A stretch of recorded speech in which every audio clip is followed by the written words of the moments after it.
cidade fala. A voz de uma cidade vem das suas lideranças. As lideranças repercutem aquilo que o povo comenta. Ouvir uma cidade é procurar por soluções para os problemas que a comunidade enfrenta. Este é o podcast Fala Aparecida, e nesta edição você vai conhecer um pouco mais de uma liderança extremamente interessante, ligada ao meio ambiente, absolutamente atuante nesta e em outras áreas da política aparecidense. Eu falo de Juliano Cardoso, muito conhecido, e que hoje a gente conversa um pouco mais com ele.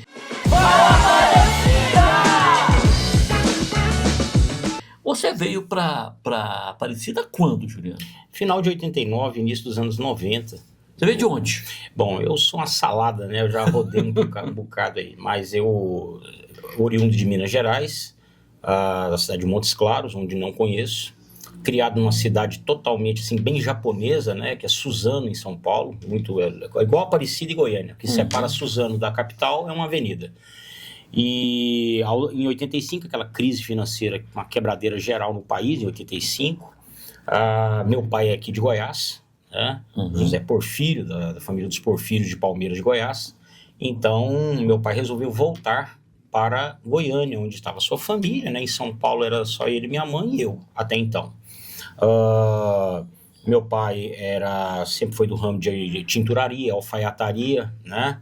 Um grande homem. Eu falo que ninguém passava uma roupa, ninguém cuidava de uma roupa como meu pai. Tanto que eu aprendi a passar roupa, e quem passa minhas roupas sou eu, até hoje, graças ao que eu aprendi com meu pai, né? Ninguém faz uma quina de roupa igual aquele velho fazia, e eu aprendi com ele. Então, é uma arte, né? É uma arte. É uma arte. Farda, você sabe que farda para passar ela não pode ter duas quinas, né? Uma só. É uma só. É uma só e quebrando, né? Aquela quina assim. Então, em 85, viemos para Goiânia, moramos primeiramente ali de Favor, na Vila Santa Teresa, próximo a Comurg, próximo à Vila Aurora, ali em Goiânia, próximo ao Produtos Paulista, na contra-esquina do Produtos Paulista. Onde depois morei ali no setor sudoeste, na Avenida C8, setor sudoeste, era um terrão de terra vermelha, ali era uma terrona vermelha que você dava até medo, né? Quando ventava aquilo ali, você fala, meu Deus. De lá fomos para o Jardim América, do Jardim América voltamos para a Vila Santa Teresa, e depois de muita luta, né, por parte da minha mãe, que era uma gigante, né? Minha mãe com 1,55m, 56, ela é uma gigante, né? Trabalhou muito, com muita garra, né? E em 89 para 90, oriundo de um acerto de uma empresa que ela trabalhava, a Coral Refeições, ela adquiriu um lote, um direito de uma posse de um lote no setor Colina Azul, que era uma antiga invasão, né? E que estava sendo legalizada pelo governo. Eu, de 86 até o presente momento, eu venho trabalhando, nunca parei, fui engraxate, jornaleiro, acredito que você também, tantos outros da nossa idade, né? Engraxate, jornaleiro, vendedor de picolé, de laranjinha, de salgado, de coentro, couve, catava esterco para vender para os donos de chácara, para a mulher pôr na horta, punha tijolo, material de construção para dentro para a pessoa me dar um trocado, fazia de tudo, fazia frete com aqueles carrinhos de rolemã. Então o trabalho é presente na sua vida, começou muito cedo, então? Sim, meu pai era um cadeirante, né? Meu pai, em 85, quando já viemos para Goiânia, ele já tinha um problema na coluna, andava, mas quando chegou a Goiânia, o peso da idade, a complicação do problema na coluna, ele foi para a cadeira de roda. E de 85 até 2008, ele ficou na cadeira de roda quando Deus o libertou desse suplício, né? Um homem na cadeira de roda, das condições que ele estava, era até quase que perder a dignidade, dependia da gente para tudo. Então, tive que trabalhar muito cedo para ajudar na família, ajudar meus irmãos que eram menores. E é bom esse negócio de pôr menino para trabalhar muito cedo, começar bem jovem. Hoje se debate muito isso, a criança não pode trabalhar, a criança não pode isso, não pode aquilo. Você trabalhou muito cedo, começou criança. É bom ou é ruim? Para mim foi muito bom, e para quem eu conheço que conviveu na minha época foi bom. Não conheço nenhum que está na cadeia, não conheço nenhum que foi parar no CEPAIGO. Então você é contra esse negócio de menino ficar à toa dentro de casa? Totalmente. Olha, eu era um menino custoso, eu atentava, apanhava muito da minha mãe, porque era custoso, né? a gente trabalhava, mas minha mãe e meu pai, o maior legado que eles deixaram para mim e para os meus irmãos foi o estudo. Meus 2 irmãos também têm curso superior, eu fiz 2 cursos superiores, fiz pós-graduação, especialização. Então, assim, para mim foi bom, porque eu aprendi várias profissões. A minha primeira profissão de carteira assinada foi lavador de panela no Grupo Coral, lá no Hospital Geral de Goiânia, o antigo RACE, né? Hoje está aí modernizado. Trabalhava no Grupo Coral, entrei como lavador de panela e saí do Grupo Coral. Em 1992, eu saí de lá como auxiliar de cozinheiro e depois consegui ainda na carteira sair como cozinheiro no Grupo Coral. E cozinha até hoje? Cozinho em casa, moro sozinho, né? Então eu cozinho, faço de tudo em casa. Qual a sua especialidade na cozinha, assim? Eu gosto muito de legumes, gosto muito de verduras e gosto muito de comida árabe, né? Não posso negar, gosto muito de comida árabe. Aqui era difícil fazer, hein? Os Mas primos cozinham com a beleza. Os Patrício cozinha bom, né? Patrício. Mas adoro uma comida caseira, aquela de roça. Aquele arrozinho com a gordura de lata, a banha de lata, carne de lata. Gosto muito de um ovão frito em cima de um arroz branco com feijão. Só isso já tá bom. Nossa, molho de quiabo, enfim. Bom, Ave Maria. Polenta, né? Minha mãe fazia uma polenta com ninguém. Nossa, é muito bom. E quais são as suas formações superiores? Bem, eu sou gestor ambiental, né? Também sou geógrafo. Sou da primeira turma de especialistas em incêndios florestais pelo Corpo de Bombeiros Militar de Goiás. Em 96 esse curso foi criado em Goiás. Mas aí já é um curso técnico, né? Sim, é uma especialização, né? Especialização. Isso. E também sou filósofo, né? Além de filósofo... Mas você é um filósofo autodidata ou fez filosofia? Não, eu pratiquei filosofia, né? E quero até ter tempo para voltar de novo no Instituto Nova Acrópole, né? Que é uma referência no mundo, né? Mas eu sempre falo para todo mundo que eu sou um aprendiz, porque a filosofia você precisa exercitá-la. Além de exercitá-la, você precisa colocar em prática aquilo que você verbaliza, né? Então, assim, eu procuro na minha vida ler muito, procuro assistir muitos documentários, e a filosofia entrou numa fase da minha vida que ela me ensinou que não adianta você filosofar verbalizando, você tem que colocar em prática. Mas você é um filósofo dentro ou fora da casinha? Não, eu acredito que eu hora tô dentro, hora tô fora, né? Ninguém fica o tempo todo dentro da casinha, não tem jeito. Não dá, porque a gente vive num mundo dinâmico, a gente vive com pessoas, né? A gente tem que entender que cada um tem uma personalidade, um jeito de ser, cada um tem o seu tempo, né? Nós tivemos o nosso, você e eu tivemos o nosso tempo, e a gente tem que, acredito que a filosofia até nos ajuda nesse momento, e a nossa experiência de vida, é que o nosso tempo que está chegando agora, nós temos que saber compreender da garotada que está aí. Agora, o que a gente pode ajudá-los é ter uma referência de um mundo mais humanizado. Você perguntou, valeu a pena ter trabalhado muito cedo? Sim. Eu aprendi diversas coisas na vida, diversas profissões. Aprendi que tudo vem com esforço. Aprendi que quando a mãe dava uma surra, e eu falo até hoje pra minha veinha, falo, dona Regina, a senhora tinha que ter me batido mais, né? Falo isso pra ela até hoje, foi pouco. Mas isso me ensinou, eu nunca fiquei com mágoa da minha mãe porque ela me deu uma sova.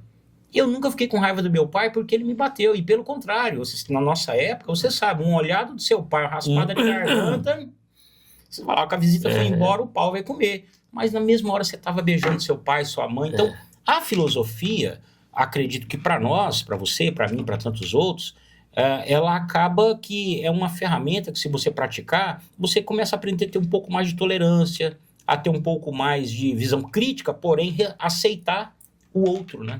E a política, como é que surgiu na sua vida? A política, desde que cheguei aqui, me interessei por política, né? Cheguei aqui, então, no início dos anos 90, né? E a primeira paixão que tive fui morar no Colina Azul, debaixo de uma barraca de lona, né? Depois um barraco de tábua, com toda aquela dificuldade. Você conhece bem a história do Colina Azul, daquela região. Mas estava para mim assim como um paraíso, porque agora nós estávamos em algo que era nosso, não era de favor e nem de aluguel. Além do mais, meu primeiro contato, né, para iniciar meus passos em Aparecida Goiânia foi com a Serra da Areia e com o bosque do setor Colina Azul, onde eu não conseguia entender, né, via às vezes documentários, vídeos, né, Globo Repórter e tal, e que falava de preservação ambiental, e de repente cheguei que tive um choque, onde a própria prefeitura era a maior inimiga do meio ambiente. Na época, o então prefeito Norberto Teixeira teve a sua contribuição no desenvolvimento de Aparecida, a gente não pode negar, fez aquilo que foi possível em sua época, mas era um desleixo total com a questão ambiental, as ocupações. Você criou a ONG Anjos Verdes? Isso, foi num dia 15 de agosto, a gente mentorizou isso devido ao despejo de lixo em entulho, né, no Bosque do Colina Azul. Paulo Bento é testemunha disso, ele era coordenador da área de limpeza na Cidade Livre, ele é testemunha disso, e o finado Jair, da Ação Urbana, que Deus já o levou, e que a gente começou a ter os primeiros contatos. Aí no dia 19 de abril nós criamos os Anjos Verdes, eu e o Darlan Félix da Cruz. Eu aos 14 anos, o Darlan estava com 16 para 17 anos, e o nome Anjos vinha de proteção, e Verdes, o meio ambiente, as matas, a ecologia. A ideia era ter alguém que desse voz e resguardasse, protegesse, acolhesse, defendesse ali as agressões ambientais, né? Isso tomou corpo dentro do Colégio Estadual Colina Azul, onde eu fui o fundador e primeiro presidente do Grêmio Estudantil de Aparecida de Goiânia. Na época, a Terezinha Vieira não aguentava nem ver falar em Grêmio Estudantil. Ela era secretária estadual de educação, né? No governo Íris, depois Maguito, né? Isso, é. E no Colégio Colina Azul, então, a gente ganhou espaço para a militância ambiental, os Anjos Verdes. Fiz a primeira maquete funcional da Serra da Areia naquela época, onde nós apresentamos um projeto na Feira Municipal de Ciência e Tecnologia e ganhamos em primeiro lugar. Fomos convidados para apresentar no Centro de Cultura e Convenções, ganhamos em primeiro lugar. Até então é o único título que a Aparecida de Goiânia tem de uma competição de feira de ciências, né? Essa, onde naquela época, aos 16 anos, Maguito Vilela, governador, saiu do Palácio das Esmeraldas e foi até o Centro de Cultura e Convenções nos entregar uma medalha e uma premiação. Naquela época eu não sonhava que lá no futuro eu iria ser secretário de meio ambiente. Foi também chefe da Defesa Civil. E aquele menino sonhava o quê? Que fica fazendo maquete. Pode falar, não tem problema. A emoção é uma coisa natural no ser humano. Maguito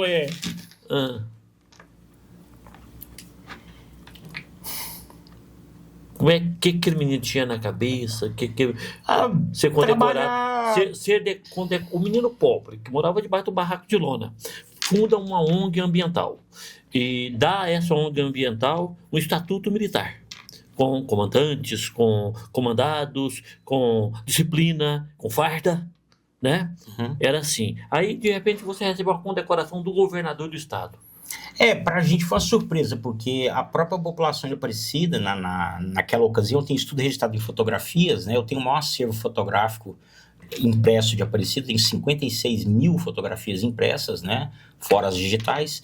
Então, para nós, assim, foi um choque, porque a própria população falou que não tinha vergonha de sair de Aparecida para ir lá para o Centro de Convenções e apresentar um tanto de lixo daquele, né? Que a maquete era toda feita com material reciclado, né? Uhum. E nós fizemos um vídeo. O professor Lino Dionésio era o nosso professor e ele tinha uma voz muito roupante, né? Ele que foi o narrador do vídeo, né?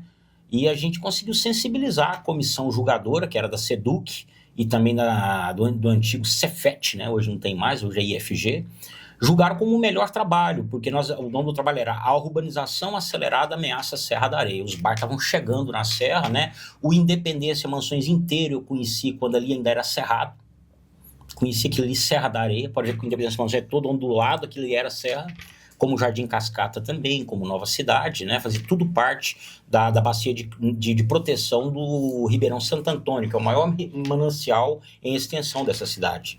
Mas então foi uma coisa surpresa para mim. Maguito saiu do Palácio das Esmeraldas, me lembro que ele estava de terno claro, saiu do Palácio das Esmeraldas e foi até o Centro de Cultura e Convenções para entregar uma medalha, um troféu, e se eu não me engano, na época, 1.500 URV, uma coisa assim, não era real ainda, né?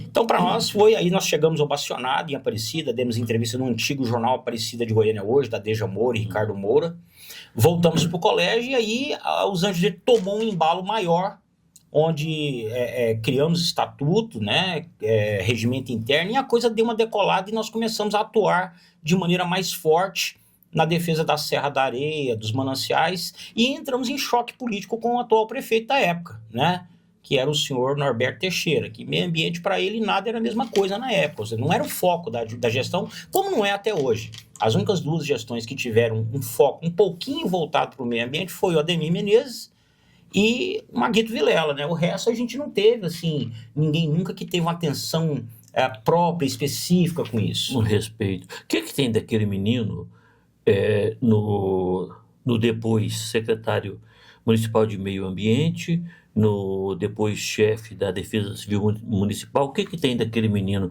que ganhou o prêmio?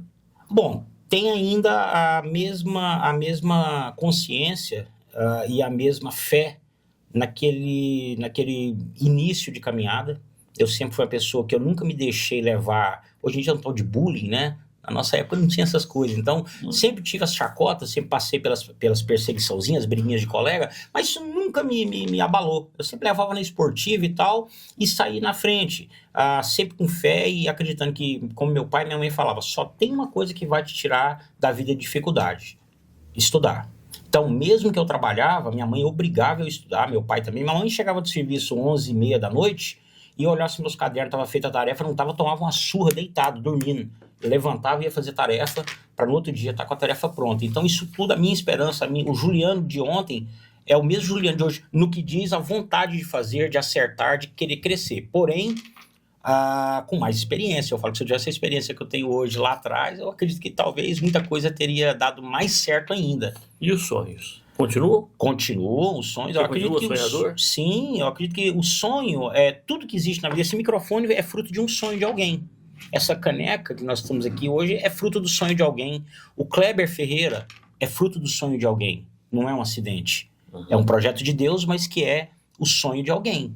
Então tudo, essa televisão, tudo é projeto de um sonho. Quem falou isso foi Cristóvão Colombo para o ministro da Fazenda do Império Espanhol. Depois de conquistar tudo, tomaram toda a titularidade dele, ele já acabado, ficou preso, doente, né? E o ministro falou para ele, né? Que vida desperdiçada, uma vida de sonhos. Ele pega no braço do ministro, fala para ele olhar para fora do palácio e fala: o que você vê lá fora? Ministro: o que todo mundo vê, casas, palácios e tal. Eu falei: pois é, o problema é esse. Eu consegui além disso, você não. Tudo isso que você está vendo é fruto de sonhos. Né? Porque nada nasce por acaso. Não posso me furtar aqui de uma coisa, viu, Kleber? Você perguntou dos anjos, ele me vem aqui, vai vindo flashes da minha memória. Eu não posso ser injusto, eu tenho que ser verdadeiro. As duas primeiras pessoas que ajudaram, assim, no arranco dos Anjos Verdes, eu não posso ser injusto, eu tenho que ser verdadeiro. É porque tem curso, tem, né? Uma série de coisas. Professor Alcides. Ele já estava com você naquela época? Naquela época. Foi a primeira pessoa. Eu até hoje tenho o ofício que eu despachei ele pedindo se ele podia nos arrumar uma resma de chamex para escrever o projeto, e também se ele podia nos ajudar com material tinta para pintar a maquete, e ele nos ajudou com o bazar na época. Ele nos recebeu. Bazar pro Sol City. Isso. E o José Luiz Celestino, da Costa Brava, que nos deu as camisetas do Anjos Verdes. Era uma camiseta muito simplesinha, né? Um círculo verde, uma árvore característica dos Cerrados, que estão Anjos Verdes. Foi as duas primeiras pessoas que, não, nós vamos ajudar vocês não estão sozinhos. E o Alcides, de lá para cá, eu nunca me apartei dele. Nós estamos amigos há tantos anos sem briga, momentos de altos e baixos. O Alcides nunca mudou comigo, tanto quando ele estava num tempo bom, quando ele estava numa situação mais difícil. Me lembro de uma época que o professor Alcides estava financeiramente com muita dificuldade, não tinha café no escritório para servir para as pessoas, que ele nunca deixou de atender as pessoas, né? Então a gente fazia vaquinha e comprava pó de café para levar para o escritório, para ter lá café para a gente passar o tempo, né? Muita gente para falar. Então, eu quero fazer justiça nisso aqui. Nós contando a história do Anjos Verdes, eu não posso deixar de dizer que foi a primeira pessoa que estendeu a mão e nunca me pediu nada. Pra você ter uma ideia, o Alcides, ele nunca... não cola a imagem do Anjos Verdes em mim. Nunca me pediu isso. Pelo contrário, já ajudou muito. Outras pessoas também já ajudaram, mas estou dizendo no início, pontapé inicial. Então, aquele menino continua da mesma forma. Sonhador e lutador. Eu não fico só sonhando, eu corro atrás. Tanto é que estudar não foi fácil, fazer 2 cursos superior, trabalhar não foi fácil, mas fizemos, vencemos a etapa. E aí, como você se interessou por meio ambiente? Porque você é uma criança que vem de família de baixa renda, passou por diversos bairros de Goiânia, passou pelo interior de São Paulo. Assim, Goiânia, interior de São Paulo, não tem uma divulgação para chamar a atenção de uma criança para a questão ambiental, sobretudo naquela época. Como é que você falou, não, eu vou ser ambientalista? Bom, eu acredito que tudo na vida é vontade de Deus. Alá, para nós, né? Porque você é fundamentalista, sou muçulmano. Muçulmano, né? Sou islamita, muçulmano, e tudo é o propósito de Deus. Uhum. Deus fez um projeto e falou, você vai seguir isso aqui. Eu tive a oportunidade de fazer muitas coisas na minha vida. Tive a oportunidade sei lá, entrar para o mundo errado e também outras atividades sociais, profissionais. Mas escolhi isso para minha vida, é um E sacerdócio. você é feliz nisso? Muito feliz, muito feliz. Tenho a consciência tranquila, durmo todo dia. Nem todo dia a gente ganha, né? Nessa luta já de 35 anos, tem as quedas, tem as decepções. Mas, assim, faz parte do jogo. Eu estou fazendo a minha parte, colaborando da forma que posso. Busco a minha filha, que graças a Deus é ecóloga, graduada pela UFG, bacharel em Ecologia e Análises Ambientais, agora está graduando em Ciências da Computação. Como que é o nome dela? Rayane Ruchelli, né? Rayane Ruchelli. Rayane Ruchelli. Isso. E é uma pessoa que... Seguiu as pegadas minhas do pai. pegadas, é muito sensível, muito tenaz, mais tenaz do que eu. É do perfil da mulher, né? Ser mais... personalidade forte, né? E então, assim, eu continuo da mesma forma. E o que me fez foi, eu acredito que foi um chamado de Deus. É um chamado de Deus. Ó, você vai fazer isso aqui. Estou te determinando que faça isso. Como eu sou muito... Eu não sou aquele cara radical com religião. A minha religião é boa para mim. Cada um tem a sua e eu respeito a religião de todo mundo. Que é boa também para o outro. Sim, tanto que eu vou na igreja evangélica. Sexta-feira passada eu fui num culto evangélico. Vou em outras orações, igreja católica. Não tem problema. Tá falando de Deus, eu respeito. Agora, a minha religião é o Islã. Sou muçulmano, com muito orgulho e convicto. Sofro minhas discriminações, mas eu levo na esportiva, né? Maomé também sofreu, né? Sim. E vai indo. Agora... acredito que aquilo foi chamado de Deus mesmo. Você veio para cumprir o meu propósito. Como para mim, Deus ele é o marechal de todos os exércitos, eu não me importo qual o comando que ele me dá. Eu vou seguir. Tá certo. Mas aí, quando ele te passa um comando, como é que você percebe? Onde é que você vê Deus? Eu vejo Deus em você. Eu vejo Deus nas árvores, eu vejo Deus no meu semelhante, eu vejo Deus no gesto que eu faço para proteger o meu semelhante, eu vejo Deus naquilo que eu faço de bom para o meu próximo, sem esperar nada em troca. Por quê? Porque nós passamos aqui nessa vida, é um sopro, é tão rápido. Para nós parece que é uma vida longa, mas não é tão rápido, né? Mas a vida que está por vir é muito maior. O que está por vir como herança da palavra de Deus é muito maior. Então, eu vejo que Deus conversa com você dormindo. Nós muçulmanos, inclusive, você já deve ter visto, em qualquer lugar que o muçulmano está na hora das suas orações, ele faz, no meio da rua, ajoelhado no meio da rua, no sinaleiro, no meio da guerra, para-se o combate para orar. Então, eu vejo que o chamado de Deus está nisso. Você sente alguma energia muito maior falando, para aqui um minutinho de suas coisas e atende isso aqui. E aí, depois que morre, acontece o quê? Nós temos, assim que você morre, você tem, então, agora... O corpo vira pó, vira pó novamente, da terra e a essência, o que vai acontecer? A essência fica a cargo daquilo que você fez. E quem vai avaliar se você merece estar na presença de nosso Marechal dos Exércitos, Deus, ou se você vai estar pagando aí por alguma coisa errada que você não cumpriu, né? É Deus. Então, o que acontece? Eu mesmo tenho comigo o seguinte, olha, eu não tenho que fazer nada esperando recompensa de Deus, não. Eu tenho que fazer porque é a palavra dele, e a palavra dele é lei. Então, basta que eu cumpra. Mas você vai saber quem é o Juliano na hora que você morrer? Não, eu sou o Juliano, eu cumpri essa e essa missão, ou você junta-se a um tudo, como é que é? Eu acredito que a fé que tenho é que nos momentos finais, todo mundo sabe, o momento está chegando aquele minuto final, né? Vai passar um filme na sua cabeça que você vai olhar para trás. Valeu a pena? Eu vim aqui nesse mundo apenas para ocupar espaço, para deixar excrementos, banha no corpo, saliva na boca? Ou eu vim aqui, eu construí algo, deixei algum rastro positivo, deixei alguma essência para que possa ser seguida. Eu acredito que o que vai passar na minha cabeça naquele momento final vai ser isso. Agora, como vai ser depois que fechar os olhos, que o cérebro simplesmente parar totalmente? Aí é com Deus, é Ele que vai saber governar isso, é Ele que vai saber o destino que eu vou merecer. Então, tudo que eu estou fazendo aqui hoje é seguindo aquilo que está no Velho Testamento. E você é pré-candidato a vereador em Aparecida de Goiânia. Quais são as bandeiras que você traz, além, naturalmente, dessa sua bandeira eterna, que é a luta pela preservação ambiental? Bom, eu sou uma pessoa de direita, meu pensamento é de direita. eu respeito quem é de esquerda. A gente não é todo mundo igual, a gente tem que saber respeitar as pessoas. Até os dois leões do mesmo tamanho devem se respeitar. Então, sou de direita, sou hoje coordenador do maior movimento de direita do Brasil, que é o MOP, Movimento Ordem e Progresso, sou coordenador estadual. Também eu vejo que uma das coisas que eu defendo muito é a constitucionalidade desse país. Eu tenho algumas críticas duras, eu sei que eu sou muito odiado por muita gente no meio político. Eu tenho consciência disso. Muita gente mostra os dentes pra mim, mas na verdade está rindo de mim, achando que é um otário, é um bobo, é um idiota. Eu sei disso, eu sei fazer leitura, né? Inclusive fiz psicologia de guerra, então sei viver e avaliar as pessoas. Porém, não me importo. O que eu tenho consciência aqui, o Brasil precisa ser novamente arquitetado. Por quê, Kleber?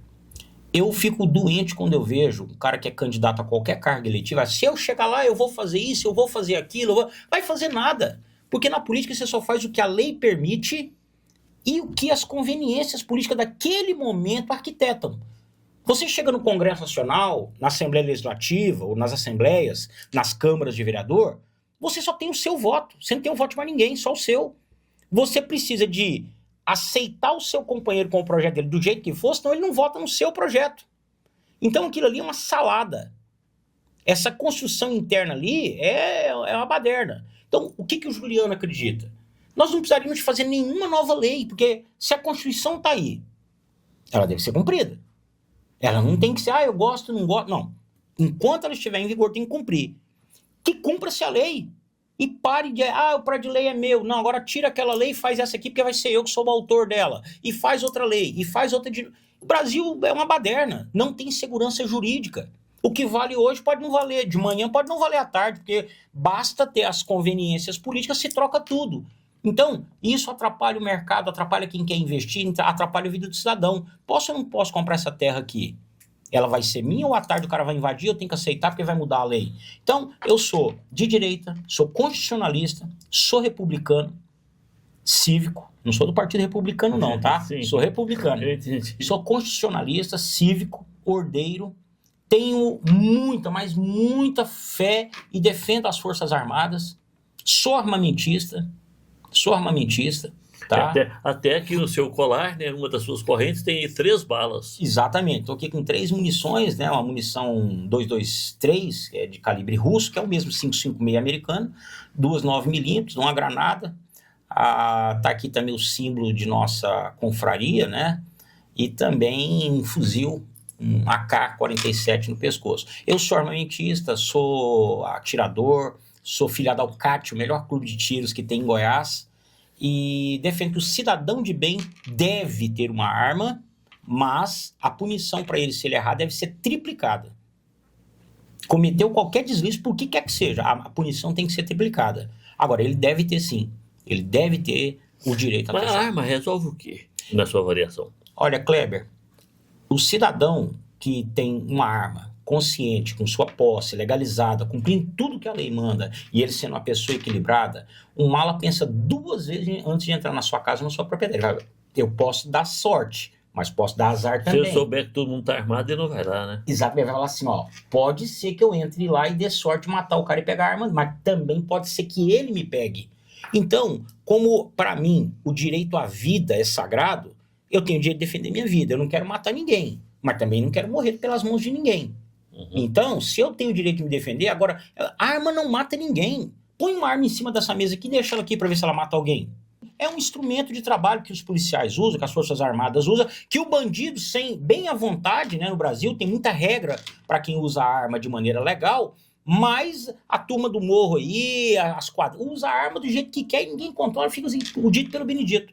Então, sou armamentista e sou pré-candidato a vereador por convite do professor Alcides, que, conversando muito comigo, aprendi muito com o Maguito e com o professor Alcides. Me emociono muito quando falo do Maguito, para mim, ele foi o professor do meu doutorado de vida. Então, uma pessoa que eu me emociono quando eu falo dele, fiquei 1 semana mal, chorei muito, né? Na morte dele? Isso, uma semana ruim. E o Alcides, que até hoje, anteontem eu falava com um rapazinho que estava recebendo uma bronca do professor Alcides, um jovenzinho, o pessoal se puxando a orelha dele, ensinando boas coisas. Eu falei, professor, quantas vezes ao longo da minha vida o senhor me fez sair da minha casa, às vezes de bicicleta, eu tinha que vir aqui no bazar para tomar bronca do senhor? Quantas vezes? Várias vezes. Quantas vezes ele tinha um polo, não sei se você lembra, você teve um polo bege, marrom, creme. Ele ia parar lá em casa lá e me catava na orelha, que vem aqui, senta aqui, e bronqueava comigo, falava na frente da minha mãe. Mas ajudou? Mas muito. Tanto é que eternamente eu vou chamar ele sempre de professor. Muito, muito mesmo. Vinha aqui. E sentava e falava duro comigo. Dava a direcionamento. Vocês estão errando aqui. Ó, não, vocês estão acertando. Não, continua aqui, né? Então, assim, isso tudo. Então... E quando ele te convidou, Juliano, eu quero que você dispute uma vaga para a Câmara Municipal de Aparecida de Goiânia. Ele estabeleceu para você alguma bandeira de luta? Olha, eu quero que você carregue essa bandeira, quero que você faça isso. Ele me deixou à vontade, ele falou assim, ele até falou o seguinte, Juliano, eu acredito que você deva sair candidato a vereador. Agora, pode ser que dê certo e não dê, porque tem convenção, tem toda essa coisa, essa postura, essa amarra. Senhora, E eu respeito muito, eu não posso... Mas são as regras, né? Que você falou da Constituição, né? Quem quer passar por um pleito eleitoral tem que submeter a essas regras prévias. E eu jamais vou apedrejar ele, vou crucificar, xingar ele, se não der certo. Não deu, não podemos aqui querer impor.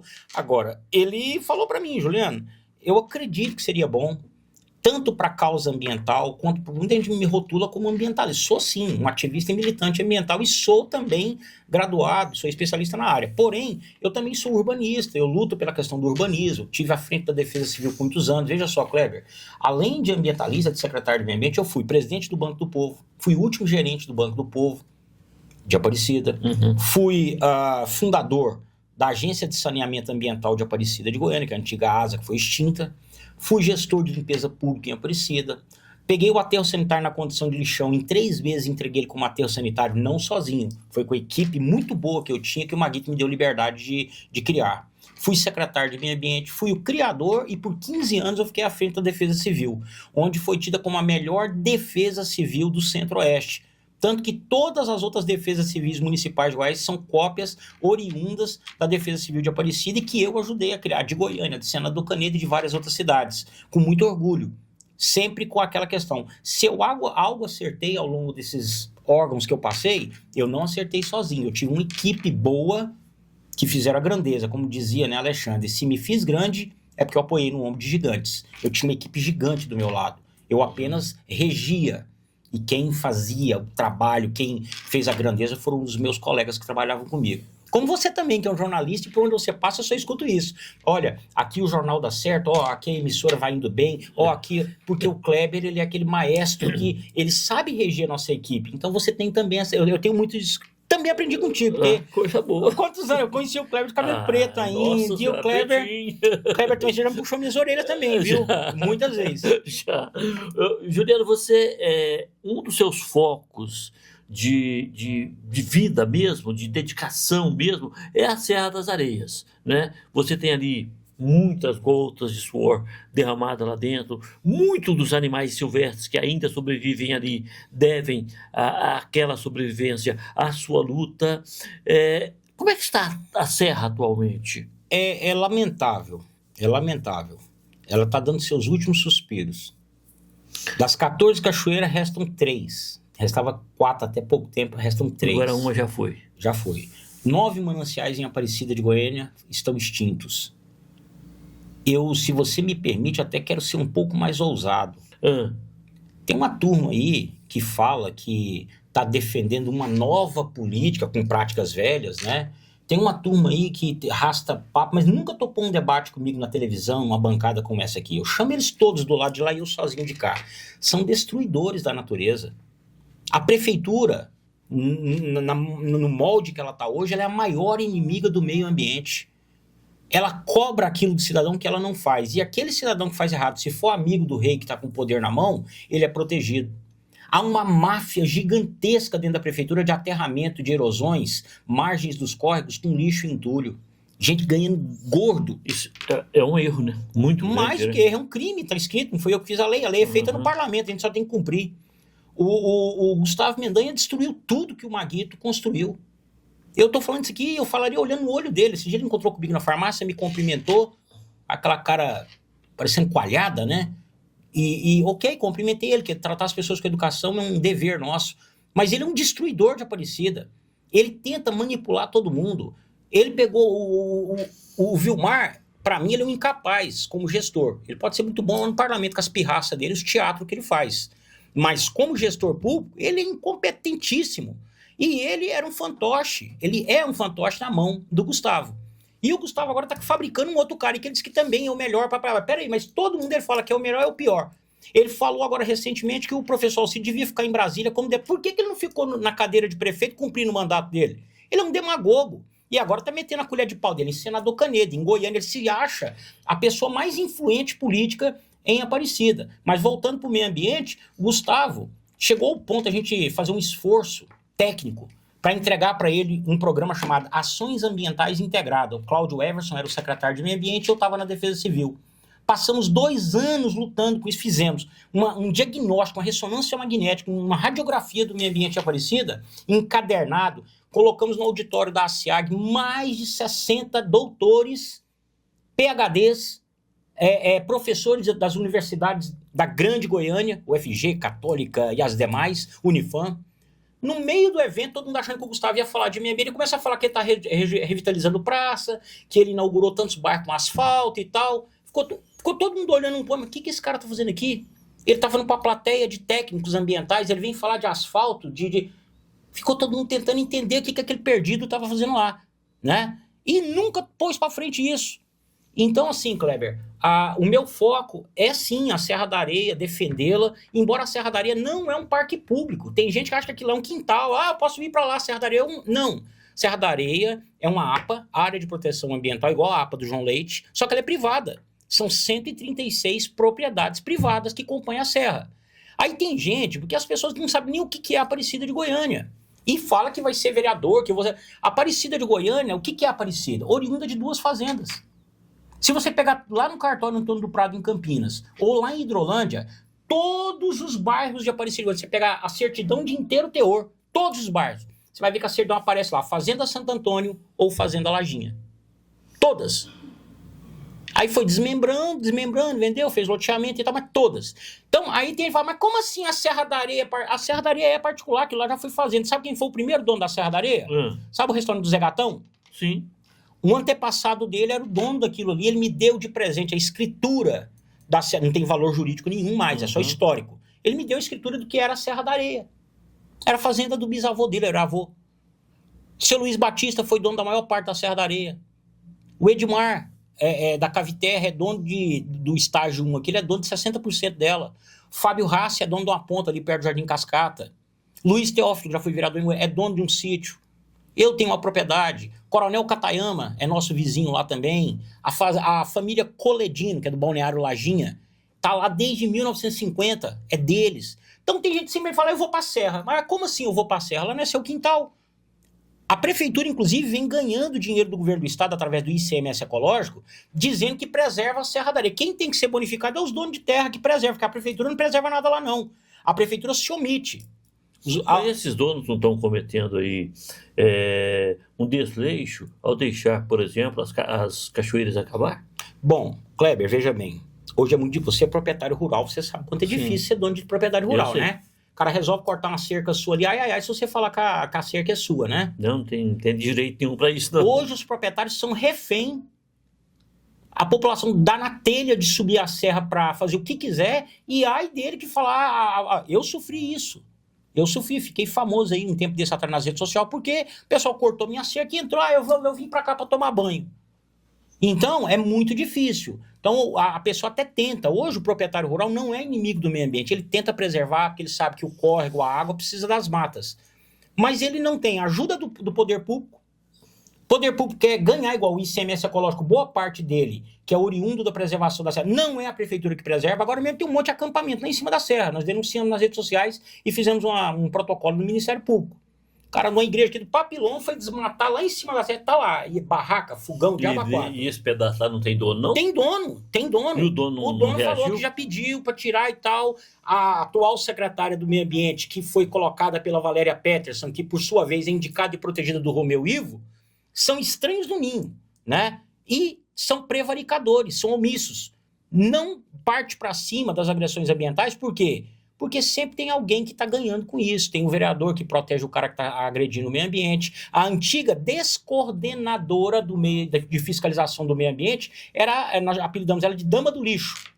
Aqui nas margens do complexo estava num esquema de colocar lixo e entulho ali nas margens do córrego. E outros lugares também. E não me desafia não que eu mostre documento. Há inquérito na Delegacia de Meio Ambiente, há inquérito no Ministério Público, onde nós oferecemos farta documentação e flagramos, inclusive, esses esquemas, que reina até hoje. Uhum. Então, o Gustavo Mendanha e o Vilmar Mariano são desgovernadores de Aparecida. A senhora Valéria Petersen, a ex-coordenadora de fiscalização da SEMA, são descoordenadores, desfiscalizadores. A Aparecida de Goiânia vem sendo tão negligenciada que nós perdemos 14% do território de Aparecida de Goiânia para a Hidrolândia. Ilegalmente. E o Gustavo Mendanha nada fez. Para mim é um crime de lesa pátria, né? Ele não defendeu o próprio município que ele é prefeito. Só quem pode alterar divisas de município é a Assembleia Legislativa. Tô mentindo? Não.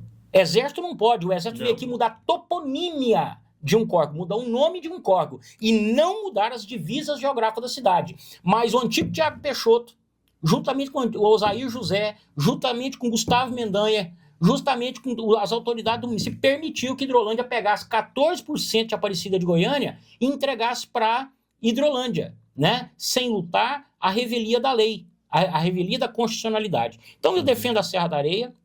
Os proprietários hoje são refém de tudo quanto é tipo de agressão, invasão de terra. Inclusive tem aqui em Aparecida uma quadrilha dentro da prefeitura de Aparecida que orquestra invasões de terra.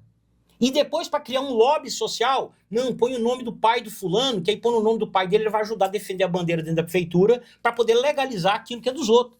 A antiga fazenda do único interventor que teve em Aparecida, né, que era o José Barroso, ele foi prefeito na época do regime militar, ele era expedicionário do Exército, ele foi prefeito aqui, não sei se você sabe disso. Sim. E uma parte da fazenda dele está ocupada por uma invasão. Aí, para criar um lobby, né, para sensibilizar o ex-primeiro-ministro da prefeitura, coloca o nome da invasão, Norberto Teixeira, porque aí insensibiliza todo mundo e ninguém vai mexer com a invasão. Muita gente que está naquela invasão tem casa no Colina Azul, na Cidade Livre, no Centro Aparecida, tem funcionário da prefeitura que está na invasão, inclusive o que tem de área pública invadida por funcionário da prefeitura. O ex-presidente da Câmara, finado João Antônio, que Deus o tenha, ele tem ali umas chácaras no Residencial Sonho Verde, aí ele tem um terreno que é dele mesmo, legítimo aqui, ele tem no meio uma área pública e tem o outro terreno que é dele também. Ele incorporou a área pública tudo ao terreno dele. Mas ele é só um dos. Tem várias pessoas na prefeitura que invadem a área pública, que estão nessas invasões. E tem aí um bambambam que diz que luta por moradia. Estou esperando ele começar a conversar borracha nas redes sociais, que diz que é candidato a prefeito. Nós vamos mostrar o que ele faz. Dá esmola com chapéu alheio. Eu pergunto para essas pessoas que incentivam a invasão de terra dos outros. Por que você não convida para ir morar na sua casa? Por que você não convida para invadir o que é seu? Então, aqui em Aparecida, eu defendo isso. Então, a resposta para ti é, os proprietários até lutam, mas sofrem, porque eles não têm ninguém que os defenda. Quem recebe para defender está preocupado com conchavo político. Hoje, a Secretaria do Meio Ambiente tem muita gente boa, a maioria são pessoas boas mesmo, técnicos bons, mas lá hoje está cheio de gente na folha de pagamento que nada tem a ver com o meio ambiente, não entendem do que estão falando, estão recebendo para fazer um trabalho em defesa do meio ambiente, mas estão degradando o meio ambiente e, além do mais, né, virou um cabide de emprego. Inclusive, a prefeitura eu chamo de Palácio Fantasma. Se juntar todos os religiosos do mundo para exorcizar o prédio da prefeitura, não consegue. Você é a favor de, na Serra, fazer um projeto de aproveitamento econômico daquela região? Sim. O que faria ali? A sustentabilidade. Você tem que, primeiro, garantir e ajudar que os proprietários possam. Você tem que fomentar para que o proprietário de terra possa preservar, mas também possa lucrar. E quando ele não pode lucrar diretamente, indiretamente. Eu fiz um projeto como secretário de Meio Ambiente que eu quase apanhei do ex-secretário da Fazenda na época, que era o Carlos Eduardo, meu amigo, gosto dele. Mas secretário de Fazenda não gosta de falar de mexer no cofre, né? Para ele é só fazer asfalto e a obra de infraestrutura tá bom. O que era o projeto? Se você é dono de um sítio, de uma chácara, de um terreno, tem uma mata lá dentro. Essa mata tem um córrego. Vamos valorar isso? Então você é prestador de serviços ambientais para a cidade. Então não é mexer no cofre, é bonificar o Kleber Ferreira porque ele preserva. Então o seu ITU, o seu IPTU tem que ser diferenciado. Você tem que, ao final do ano, você produziu tantos 1.000 litros de água, que todo mundo está se beneficiando com essa água, não é? Então, eu vou beneficiar no IPTU, no ITU, no ITR, esse proprietário. Mas o que faria ali em volta da Serra? Olha, Hotéis? não, ali dá pra, algumas áreas da Serra dá para fazer ecoturismo, sustentabilidade, dá para você, em alguns locais, pra você ver, hoje o maior problema do planeta Terra é mel de abelha. Uhum. Você pode fazer apicultura, dá para você fazer cassinocultura, tem várias coisas. Turismo fotográfico, safari fotográfico. Dá para você desenvolver ainda locais para pesquisa. Tudo que tem na Serra da Areia tem na Serra de Caldas. Só não tem água quente, mas o resto tem tudo. Pelo contrário, na Serra da Areia tem água gelada. Daria para você pegar a sua propriedade e tornar um campus de extensão para a faculdade fazer pesquisa, para você desenvolver hotéis fazenda, pousadas, entendeu? Porém, isso tem que ser feito por mão de técnicos e não de curiosos. A prefeitura chegou ao passo de pagar para fazer um projeto meia boca para realizar interesses escusos e não os interesses ambientais. Kleber, muito rapidamente, com o meio ambiente não dá para ser assim, ó, eu quero isso. Não, tem que saber se aquele local suporta isso. Não é porque em Caldas Novas se faz uma coisa que na Serra da Areia vai fazer a mesma coisa. Hoje o pessoal está destruindo a Serra da Areia com jipe, motocicleta. Ninguém tem coragem de encarar isso. Ah, mas tem juiz, tem promotor que anda lá também. E daí? Lá na Constituição tem diz que juiz e promotor está acima da lei? Não. Então, na verdade, a Aparecida está cheia de gente frouxa. Está cheio de gente, mas você foi secretário. Prendi 47 agressores na Serra da Areia. Na história da Aparecida de Goiânia, você não vai encontrar um secretário de meio ambiente que prendeu máquinas e caminhões da prefeitura por estar cometendo crime ambiental. Adivinha qual foi o único que fez isso? Você? Exato. Maguita entregou 5 caminhões numa tarde ali onde hoje é o Aparecida Shopping. No outro dia, estava jogando entulho naquela nascente lá do Cirão Franco, próximo ao Buriti Sereno e o Garavelo. Quem prendeu os caminhões? E trouxe preso?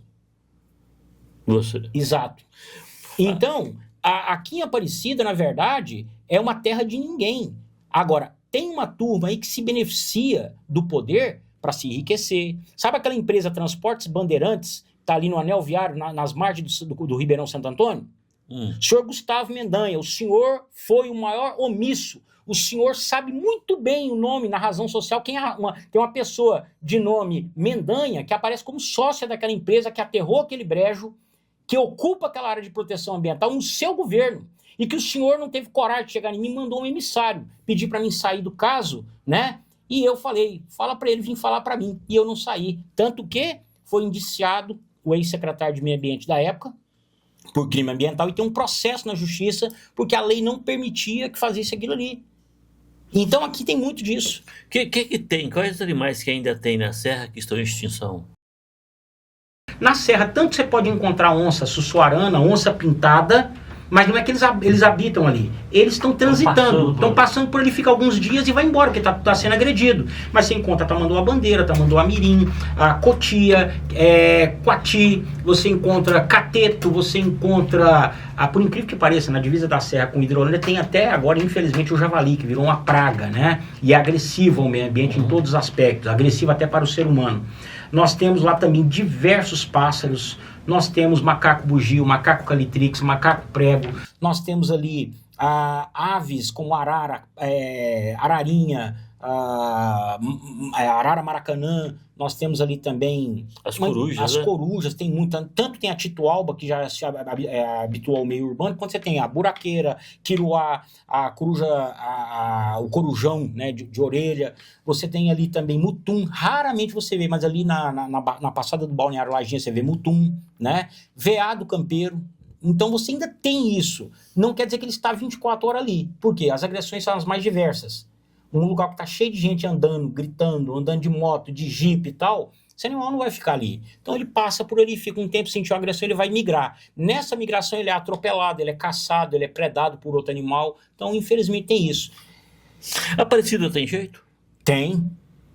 Professor Alcides, prefeito, homens de boa fé e de boa moral, de boa índole. Quando eu falo boa moral, homem que cumpra a Constituição, para de mudar as leis para poder agradar os apaniguados. Aqui já chegaram a fazer isso, porque eu não liberei a igreja lá do Romeu Ivo. em cima da nascente do Córrego Almeida, correram lá na Câmara e mudaram a lei, jogaram na minha mesa. Pronto, agora a culpa a lei, libera a obra. Eu falei, libero não. Vocês são tão incompetentes que a área dele é ZPA 1, vocês mudaram a lei da ZPA 2. O cara queria morrer, o tal vereador. Acéfalo igual o Romeu. Então, tem jeito.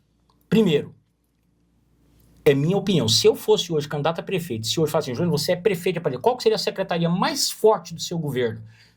Todos os governantes aqui de Aparecida colocaram a CEINFRA e a Secretaria da Fazenda como a secretaria mais importante do governo, né? Uhum. Kleber, na sua vida, alguma coisa sem planejamento funciona? Não. Então qual é a secretaria mais A importante? do planejamento. E por que a Secretaria de Planejamento aqui é só decorativa? Deve ter alguma conveniência que a gente não sabe, tem né? jeito. Se seguir um planejamento, esse planejamento for constitucional, voltado à vocação de Aparecida, que é o quê? Indústria, comércio, as universidades, que aqui hoje nós temos várias faculdades, universidades, com o apoio para o desenvolvimento sustentável, porque sem água não existe comércio, não existe indústria. E as agressões que estão sendo feitas na cidade estão nos empurrando para daqui um pouco não ter água. Nem superficial, os córregos, e nem águas subterrâneas. Então, isso é muito sério. Agora, um gestor público que não se preocupa com o meio ambiente, que faz leilão daquilo que é de todos para abençoar paniguados, aí a cidade vai mal. Veja bem que o Gustavo Mendanha, juntamente com o Vilmar Mariano e os vereadores que aí estão, que para mim são meros office boys, salva ali 3 vereadores só. O resto são office boys, faz o que o prefeito manda. Eles deram um prejuízo de 7.100.000 reais, pegando a área do senhor Romeu Ivo aqui no Jardim Luz, que não tem valor imobiliário nenhum, tem valor ecológico, imobiliário não. Pegaram essa área para a prefeitura, cheio de passivos ambientais criada pelo Romeu, ficou para a prefeitura, e pegou uma área que vale milhões ali no anel viário com a Avenida São João e deu para o senhor Romeu. Nós conseguimos uma perícia judicial que comprovou isso, não é o Juliano Cavani, está lá no laudo pericial e foi protocolado no Judiciário e no Ministério Público. E agora, já estou deixando aqui de primeira mão, nós vamos denunciar o senhor Gustavo Mendanha, o senhor Vilmar Mariano e todos os envolvidos no Tribunal de Contas dos municípios, com esse laudo e com todas as denúncias e os documentos que nós temos, que prova que vocês estão dando prejuízo para o erário, vocês estão agindo contra a população de Aparecida. Nós não temos uma rodoviária. Você sabe onde é que era para ser a rodoviária de Aparecida, Kleber? Não. Eu não, volto a dizer, não tenho nada contra religião nenhuma, por favor, não é isso. Só que eu sou constitucionalista. Lá na Constituição está muito clara lá, o poder público não pode patrocinar religiões. Estou errado? Sim. Não pode. É um princípio constitucional. Não pode. Religião é religião, Estado é Estado, né? Sim. Ele pode patrocinar uma creche, um asilo que é de uma determinada igreja, isso aí pode. Mas o templo religioso e a religião não pode, ok? Ok. Tá. Sabe no setor Expansul? Ali tem um tal do Luiz Augusto lá, que tem ali um templo, né, em cima de uma área pública. Ali era para ser a rodoviária de Aparecida de Goiânia. Pertinho da rodovia, né? Aparecida é uma cidade desse tamanho, 650 mil habitantes, não tem rodoviária, você tem que ir para Goiânia. Com mala dentro do ônibus, aquela coisa, aquele trânsito terrível que é lá. Não tem rodoviária. A rodoviária era para ser lá. Deram para uma igreja. Pegaram a área ali agora, que poderia ser uma rodoviária, poderia ser o Hospital da Mulher, poderia ser ali um condomínio habitacional para tirar as famílias que não têm casa e vivem em situação vulnerável, deram para o Romeu. Quem fez isso? As arquitetações do mal que o Gustavo Mendanha, que o Vilmar Mariano fazem, juntamente com os office boys que estão lá na Câmara. Então, o Juliano, se eu fosse um gestor, um prefeito na cidade, a secretaria esteio. Meu esteio seria a Secretaria de Planejamento, e todas as outras iriam ter que seguir aquilo que está planejado. Entendeu? Para dar certo. E aquilo que é do povo é do povo. Não ia doar de jeito nenhum para amigo meu, para parceiro. Não tem isso não. O que é do povo, é para o bem comum e não para o bem de A, B ou C. Tem um empresário aí que ele é latifundiário de área pública. Ele ganha a área, constrói um galpão e aluga para um terceiro. Sabe aquela área que está toda cercada de vidro em frente ao Rodeio Show? Aquilo ali é uma maracutaia do tamanho do mundo.